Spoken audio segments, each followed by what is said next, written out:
The morning light, a sliver of false hope, cut through the stone window of the Queen's lodging in the tower. It found Anne not weeping or wailing, but sitting upright in her chair, her hands folded neatly in her lap. She had spent the night in prayer, and a strange, quiet peace had settled over her. This was not the end of a life, she thought, but the beginning of a story. Her lady-in-waiting, Margaret, entered with a heavy heart, carrying a dress of plain gray damask. "My queen," she whispered, her voice thick with sorrow. Anne smiled gently. "No, Margaret. Today, I am simply Anne." She stood, allowing Margaret to help her into the simple gown, a stark contrast to the silks and jewels of her reign. The walk to the scaffold was short but endless. The air was thick with the scent of damp earth and the hushed murmurs of the crowd. Anne saw them all, the curious, the sympathetic, the cruel, but she did not falter.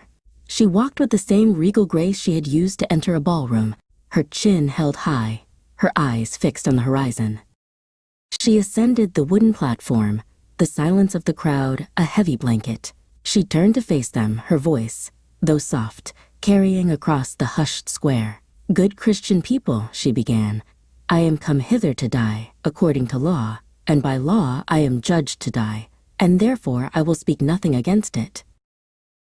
I pray God save the king, and send him long to reign over you, for a gentler nor a more merciful prince was there never." Her words were a final, paradoxical act of loyalty.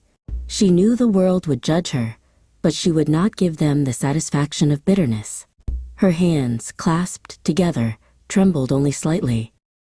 A man stepped forward, a figure of silent, terrible purpose. He was the swordsman from Calais, brought for this very moment.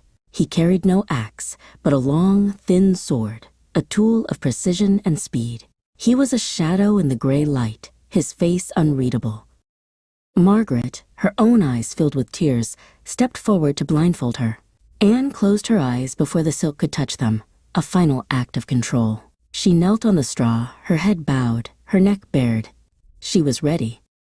The world narrowed to the sound of a single bird singing in a nearby tree. Then, a whispered prayer. "To Jesus Christ, I commend my soul." The air was still, thick with held breath, and then a sound like a whisper of wind, a swift, clean cut.